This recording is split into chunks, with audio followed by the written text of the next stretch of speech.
जय हिंद दोस्तों, बहुत बहुत स्वागत है हमारी इस इन्फॉर्मेटिव वीडियो के अंदर। दोस्तों ऑनलाइन जमाना है, डिजिटल जमाना है, यूपीआई का जमाना है। 10 रुपए की पेमेंट करनी होती है तो आप गोलगप्पे वाले से पूछते हो भैया आपका बारकोड कहाँ है। दोस्तों अननेसेसरी बिना बात की लोग लाखों में नहीं करोड़ों के अंदर ट्रांजैक्शंस कर रहे हैं। और आपको यह भी पता होगा 31 दिसंबर 2025 को आपका कैलेंडर ईयर 2025 खत्म होने वाला है।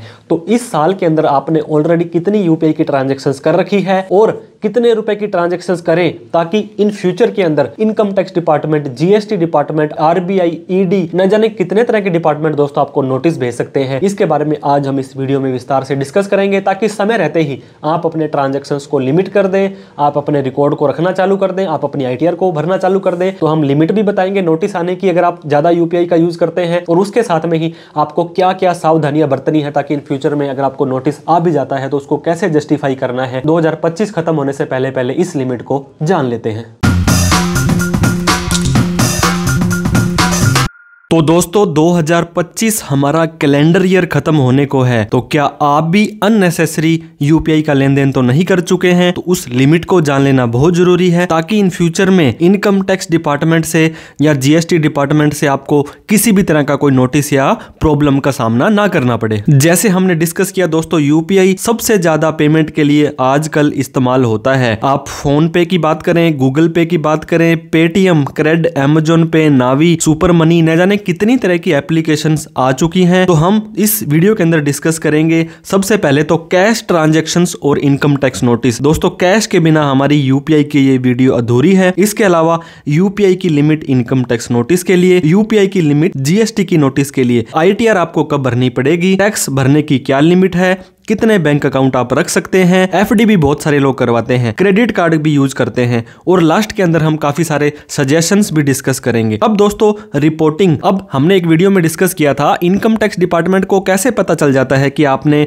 ये लेन देन किया है। तो आप कोई भी लेन देन करते हैं वहां पे आप अपना पैन कार्ड देते हैं, परमानेंट अकाउंट नंबर। जो रिपोर्टिंग होती है ये एंटिटी वाइज होती है। आपने बैंक में, आपने क्रेडिट कार्ड में, आपने कोई प्रॉपर्टी, अलग अलग जगह पे आप रिपोर्टिंग दोस्तों करवाते हैं। फाइनेंशियल ईयर वाइज 31 दिसंबर 2025 को हमारा कैलेंडर ईयर 2025 तो खत्म हो रहा है, लेकिन 1/4/25 से 31/3/26 ये हमारा फाइनेंशियल ईयर है, वित्तीय वर्ष। इनकम टैक्स या जीएसटी की कोई भी लिमिट होती है वो फाइनेंशियल ईयर वाइज देखी जाती है, और 31 दिसंबर 25 को हमारा कैलेंडर ईयर खत्म हो रहा है। तो जो भी एक पैन कार्ड के अंदर एक फाइनेंशियल ईयर में अगर आप काफी सारी लिमिट्स हम डिस्कस करेंगे वो क्रॉस कर जाते हैं, तभी इनकम टैक्स डिपार्टमेंट को, जीएसटी डिपार्टमेंट को आपके इन लेन देन का पता चल जाता है। सबसे पहले हम बात करेंगे कैश हर घर में यूज होने वाली चीज है दोस्तों। चाहे 8 साल का बच्चा हो, चाहे 60 साल के बुजुर्ग हो, कैश के बिना किसी का भी नहीं सरता है। अगर एक बैंक अकाउंट के अंदर जो आपका अकाउंट सेविंग है आप जमा करवा देते हैं दोस्तों एक फाइनेंशियल ईयर के अंदर, मतलब 1 अप्रैल 25 से 31/3/26 तक 10 लाख रुपए, चाहे आप एक बार में करवाएं चाहे 1-1 लाख करके 10 बार कराएं,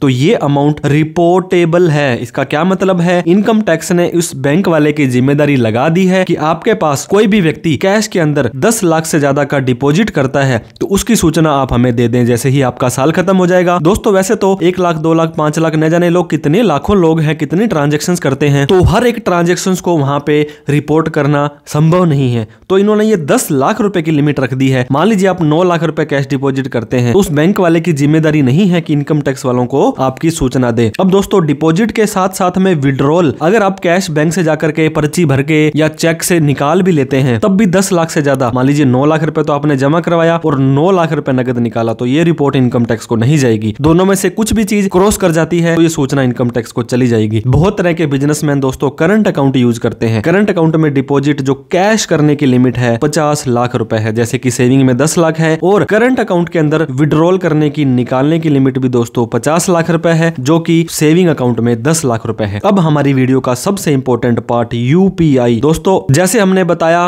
कि यूपीआई की जो ट्रांजैक्शंस होती है, जैसे आपने कैश 10 लाख से ज्यादा जमा करवाया तो सूचना चली जाएगी। जो सिर्फ और सिर्फ अगर आप यूपीआई का लेन देन करते हैं ये आज की तारीख में रिपोर्टेबल ट्रांजैक्शंस नहीं है। लेकिन दोस्तों पैन 2.0 आ रहा है, AIS, TIS और 26AS इनकम टैक्स के फॉर्म होते हैं आपके पैन कार्ड में। जब भी आप किसी ऐप से, किसी वॉलेट से आप अपना KYC करवाते हैं वो भी पैन कार्ड लेते हैं। लेकिन यूपीआई ऐप से इनकम टैक्स डिपार्टमेंट को अब दोस्तों फोन पे के अंदर आपने मान लीजिए 20 लाख रुपए प्राप्त कर लिए। तो उस फोन पे वाले की जिम्मेदारी नहीं है कि अनलेस कि वो सामने से डिपार्टमेंट उनसे मांग ले, लेकिन इन फ्यूचर में कुछ भी हो सकता है। आपने सुना होगा मोदी है तो मुमकिन है। तो यूपीआई की लिमिट आज की तारीख में रिपोर्टेबल नहीं है, लेकिन आप ये खुश मत होएं। देखिए दोस्तों, यूपीआई का लेन देन करने पर एक व्यक्ति को नोटिस आ गया था। मैंने आपको बताया इनकम टैक्स डिपार्टमेंट अलग है और जीएसटी डिपार्टमेंट अलग है। तो तमिलनाडु स्टेट जीएसटी डिपार्टमेंट ने दोस्तों यहाँ पे एक व्यक्ति को फाइनेंशियल ईयर 23-24, इसके बाद में तो 24-25 भी चला गया, 25-26 भी जाने को है, 40 लाख से ज्यादा का एक व्यक्ति ने पेमेंट रिसीव्ड कर ली थी 1 साल के अंदर। और यहाँ पे देखिए दोस्तों, रोजर पे, फोन पे, अब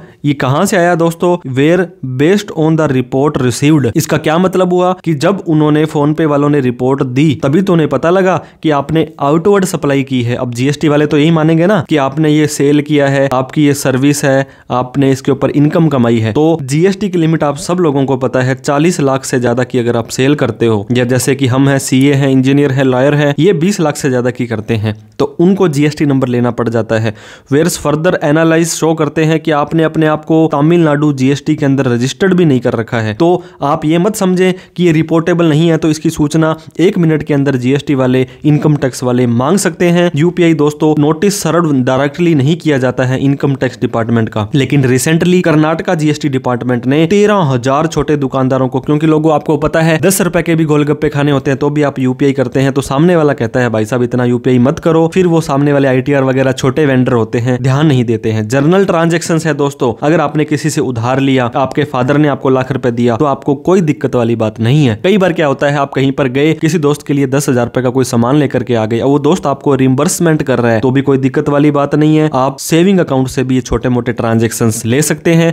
दोस्तों सेविंग अकाउंट का मतलब है कि हम छोटी छोटी सेविंग्स कर रहे हैं, लेकिन दुकानदार, बिजनेसमैन, गोलगप्पे वाले, बर्गर वाले, इन्हें करंट अकाउंट यूज करना चाहिए यूपीआई पेमेंट्स के लिए, क्योंकि सेविंग अकाउंट में ज्यादा ट्रांजैक्शंस करने पर दोस्तों, चाहे रुपए की ट्रांजैक्शंस ज्यादा हो या नंबर ऑफ ट्रांजैक्शंस, मान लीजिए 10-10 रुपए की आपकी 100 एंट्रीज आ गई, तब भी बैंक वाले उसका डेबिट फ्रीज कर सकते हैं, अकाउंट को होल्ड कर सकते हैं कि आप सेविंग बैंक अकाउंट में इतना लेन देन क्यों कर रहे हैं। क्योंकि जब भी हम अकाउंट ओपन करवाते हैं तो सेविंग बैंक अकाउंट में हम ये उनको डिक्लेरेशन देते हैं कि हम तो इतना ही लेन देन करेंगे, हम तो छोटे दुकानदार हैं, सेविंग करेंगे, और बाद में हम अननेसेसरी लेन देन करने लग जाते हैं। दोस्तों अगर एक दुकानदार या बिजनेसमैन और यूज करता है करंट अकाउंट और यूपीआई वगैरह लेता है और साल खत्म होने के बाद प्रॉपर आईटीआर भरता है, जीएसटी की लिमिट से कम रहता है, तो उस व्यक्ति को कोई दिक्कत नहीं आने वाली है। अब आईटीआर की बात करें दोस्तों, प्रिजर्वेटिव टैक्सेशन आपने सुना होगा, आप अपनी कैश सेल का कम से कम 8%, ऑनलाइन सेल आती है, यूपीआई तो ऑनलाइन सेल है, तो आप अपनी सेल का 6% भी नेट प्रॉफिट दिखा सकते हो और उसके अकॉर्डिंग आपका अगर जितनी इनकम है टैक्स बनता है तो टैक्स भी भर सकते हो। जितना भी पैसा आपके यूपीआई के थ्रू आया, एंटायर क्रेडिट यूपीआई की आप अपनी सेल दिखा देते हो, आईटीआर 4 भर देते हो, 6% नेट प्रॉफिट दिखा देते हो। अब मान लीजिए दोस्तों 40 लाख रुपए तक आप बिना जीएसटी के इसके अंदर ले सकते हो। 40 लाख रुपए का कम से कम 6% का मतलब 2,40,000 रुपए होता है। या आपने एक्चुअल में कितना कमाया, मान लीजिए एक्चुअल में आपने 6 लाख रुपए कमा दिया तो 6 लाख रुपए प्रॉफिट दिखा दो, तो सारी की सारी यूपीआई क्रेडिट आपकी जस्टिफाई हो जाएगी कि ये माना जाएगा कि आपने सेल करी थी और इतना प्रॉफिट आपका इसके अंदर आया था, उसके ऊपर जो टैक्स बनता था, टैक्स आपको पता होगा 12 लाख रुपए तक नहीं देना होता है। हालांकि इस साल तो 4 लाख रुपए तक आईटीआर भरने की भी जरूरत नहीं है, लेकिन फिर मैं कह रहा हूं कि आपने सेल इतनी कर दी है, आप चल करके खुद को सरकार को बता देंगे तो क्या है, आपको इन फ्यूचर में कोई दिक्कत नहीं आने वाली है। जीएसटी यानी कि घना सारा टैक्स, यानी कि दोस्तों गुड्स एंड सर्विस टैक्स, एक दुकानदार या बिजनेसमैन सेल करता है 40 लाख से ज्यादा की एक फाइनेंशियल ईयर के अंदर, तो 31 दिसंबर वाली लिमिट आपको नहीं देखनी है। 1 अप्रैल 25 से लेकर के 31/3/2026 वाला साल है। यहाँ पे दोस्तों अगर आपकी सेल 40 लाख से ज्यादा या सर्विस 20 लाख रुपए से ज्यादा, अगर दोस्तों आप दोनों सेल और सर्विस देते हैं तो ये लिमिट आपकी 20 लाख रुपए है, तो जीएसटी नंबर लेना भी आपके लिए मैंडेटरी हो जाएगा। तो ये मत समझे कि सिर्फ आईटीआर भरने से आपका काम चल जाएगा, कई बार आपको यहाँ पे जीएसटी की भी रिक्वायरमेंट आ जाती है। तो जितना भी लेन देन करें हम हर बार आपको बताते हैं, अगर यूपीआई पेमेंट्स आप ले रहे हैं, सेल करते हैं, मतलब कोई माल बेच रहे हैं, सर्विस प्रोवाइडर हैं, अगर आपने किसी से लोन लिया, अगर आपने किसी से गिफ्ट लिया, अगर आपने किसी को लोन पहले दे रखा था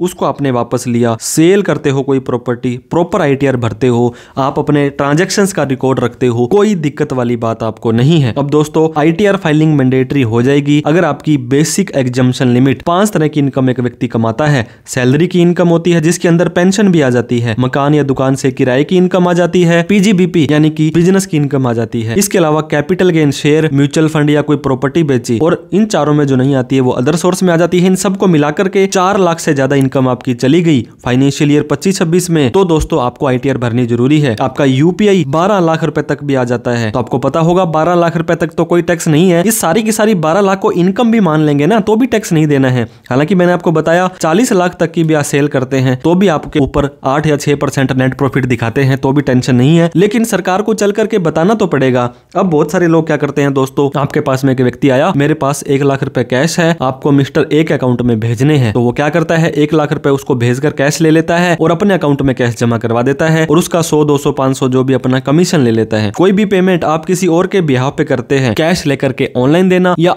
ऑनलाइन देकर के कैश लेना, तो दोस्तों इसका रिकॉर्ड आपको रखना पड़ेगा। मिस्टर A मेरे पास आया था, मिस्टर B से भिजवाए थे, मुझे तो 100 रुपए मिले हैं, तो और जो भी आपने इनकम कमाई, जो भी आपने कमीशन कमाया वो दोस्तों आपको ITR में दिखाना है और आपको ITR प्रॉपर भरनी है, प्रॉपर टैक्स भरना है। और एक बात दोस्तों, ये ट्रांजैक्शंस आप क्यों कर रहे हैं, किसने आपको ऑथराइज किया है, इसको भी आपको ITR में जरूर दिखाना है, आपको प्रूफ रखना है, रिकॉर्ड रखना है। करंट अकाउंट के अंदर दोस्तों आपने अकाउंट ओपन करवाना है, बहुत सारे लोग GST नंबर ले लेते हैं सिर्फ करंट अकाउंट ओपन कराने के लिए, तो अगर आपकी सेल 40 लाख से ज्यादा या सर्विस 20 लाख से ज्यादा नहीं है तो करंट अकाउंट आपको लेने के लिए GST की जरूरत नहीं है। MSME उद्यम रजिस्ट्रेशन, ये संस्था आधार नंबर होता है राजस्थान के लोगों के लिए, food licence, import export code, shop act, factory act, कोई भी लाइसेंस, कोई भी सर्टिफिकेट, कोई भी आपको इस तरह का चीजें अगर आपको है तो आप उसे भी करंट अकाउंट ओपन करवा सकते हैं। इंडिविजुअल आप अपने नाम से भी करंट अकाउंट ओपन करवा सकते हैं दोस्तों, इसके लिए भी आपको कोई स्पेशल रजिस्ट्रेशन की जरूरत नहीं है। कितने नंबर ऑफ अकाउंट्स रख सकते हैं दोस्तों, RBI जो कि reserve bank of India her bank का बैंक है, income tax act, GST act, FEMA, ED, कोई भी आपको maximum number of bank account की लिमिट को नहीं बताता है, लेकिन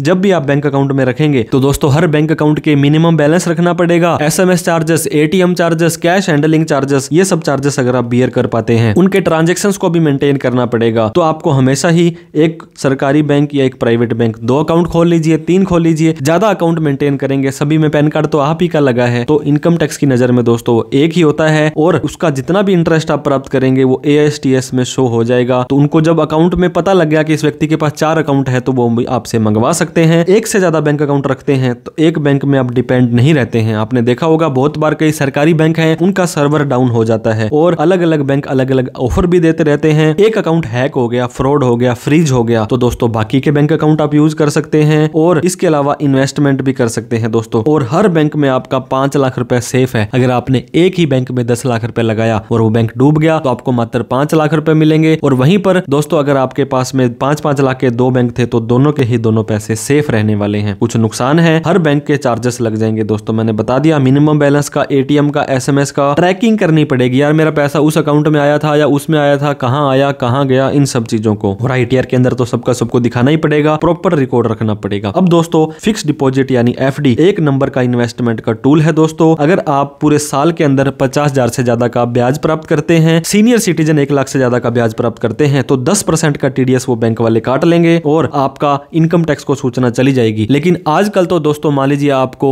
1,000 रुपए का भी FD का ब्याज आता है, वो भी ऑनलाइन शो कर देंगे। तो आपको अपनी ITR को जो भरेंगे उसमें आपको ये दिखाना है कि मेरा इतना ब्याज आया है, TDS आपका कटा है, तो उसको रिफंड भी ले सकते हैं। अगर आपकी इनकम 12 लाख रुपए उससे कम है, 10 लाख से ज्यादा की FD एक साल में एक बैंक के अंदर करवाते हैं या कैश के अंदर 2 लाख से ज्यादा की FD कराते हैं तो ये सूचना इनकम टैक्स डिपार्टमेंट को चली जाती है, जैसे 10 लाख रुपए से ज्यादा कैश की जाती है। अब एक फाइनेंशियल ईयर के अंदर एक क्रेडिट कार्ड कंपनी का एक बिल जो भरते हैं 10 लाख से ज्यादा का भरते हैं या कैश में जाकर के 1 लाख से ज्यादा का भरते हैं तो ये सूचना भी इनकम टैक्स डिपार्टमेंट को चली जाएगी। इन सभी केस के अंदर दोस्तों ट्रांजैक्शंस क्रॉस कर रहे हो आप 10 लाख से ज्यादा का कैश, FD, क्रेडिट कार्ड, लेकिन अगर आपने प्रॉपर अच्छे से ITR भर रखी है किसी CA एक्सपर्ट की हेल्प लेकर के, आपको कोई नोटिस नहीं आने वाला है। लेकिन अगर आपने ITR ही नहीं भरी है तो दोस्तों 101% आपका चांस रहता है इनकम टैक्स का सेक्शन 148 नए इनकम टैक्स एक्ट के अंदर ये सेक्शन बदल जाने वाले हैं। तो यहां पर आपका क्या होगा दोस्तों कि आपको 4 साल तक अगर आपने ट्रांजैक्शंस 50 लाख तक की है, 6 साल तक अगर आपने ट्रांजैक्शंस 50 लाख से ज्यादा की है, प्लस में 3 महीने और एक्स्ट्रा ये ले लेते हैं, आपको नोटिस आ सकता है। तो आप भी प्रॉपर ITR को सुनिश्चित करें। नॉन फाइलिंग का नोटिस दोस्तों आएगा, मैंने बता दिया 4 साल तक और 6 साल तक अगर आपकी ट्रांजेक्शन 50 लाख से ज्यादा है। डिपार्टमेंट आपको दोस्तों फिर भी चांस देगा कि आप अपने ट्रांजेक्शन को जस्टिफाई करो और आप प्रॉपर बता देते हो कि मैंने टैक्स की चोरी नहीं करी, ये यूपीआई, ये ट्रांजेक्शन मेरे फादर ने दिया था, ये मेरी इनकम नहीं है। अदरवाइज दोस्तों सारी की सारी अमाउंट को आपकी इनकम मान के हैवी इंटरेस्ट टैक्स पेनल्टी लगाई जा सकती है। दोस्तों आपने आईटीआर तो भर दी, लेकिन अनाप शनाप लेन देन कर रखा था तो आईटीआर आपकी प्रोसेस भी हो गई। उसके बाद भी अगले साल की 30 जून तक आपको सेक्शन 143(2) के अंदर आपका केस खोला जा सकता है। सेक्शन 133(6) के अंदर कोई भी सूचना कभी भी आपसे मांगी जा सकती है। तो ऑफिसर तो लिमिटेड है, लेकिन दोस्तों फेसलेस है, एक क्लिक पर ही आपको नोटिस भेजा जा सकता है। फिर आपको दिक्कत आ सकती है, ऑफिसर ऑनलाइन है, उसको कैसे समझाएंगे, ये भी बड़ी दिक्कत है। तो आप जो भी ट्रांजेक्शंस करें उसका रिकॉर्ड रखें, बिना मतलब का लेन देन ना करें। साल खत्म होने के बाद एक बार तो AIS, TIS और 26 से चेक करें, प्रॉपर ITR भरें, करंट अकाउंट यूज करें, जो भी ट्रांजेक्शंस करते हैं उसका जस्टिफिकेशन प्रूफ जरूर रखें। आपके पर्सनल CA जरूर होने चाहिए, कोई भी लेन देन करने से पहले आप उनसे डिस्कस करें। ऐसा केस नहीं है तो मैं आपका छोटा भाई हमेशा आपके लिए अवेलेबल हूं। वीडियो अच्छी लगी हो तो लाइक करें, अभी तक हमें सब्सक्राइब नहीं किया तो प्लीज सब्सक्राइब करते जाइएगा। एक व्यक्ति दोस्तों जिसने 35 लाख रुपए का कैश डिपॉजिट करवा दिया है, लेकिन वो करंट अकाउंट यूज करता था एक फाइनेंशियल ईयर के अंदर, क्या उस व्यक्ति को ये रिपोर्ट है, ये जो कैश ट्रांजैक्शंस की, वो बैंक वाले इनकम टैक्स को भेजेंगे या नहीं भेजेंगे, ये भी हमें कमेंट करके जरूर बताएं। और दोस्तों आपको ये वीडियो अच्छी लगी हो तो अपना फीडबैक जरूर दिया करें ताकि हमारी मेहनत सफल हो जाए। Thank you so much for watching this video. जय हिंद, जय भारत।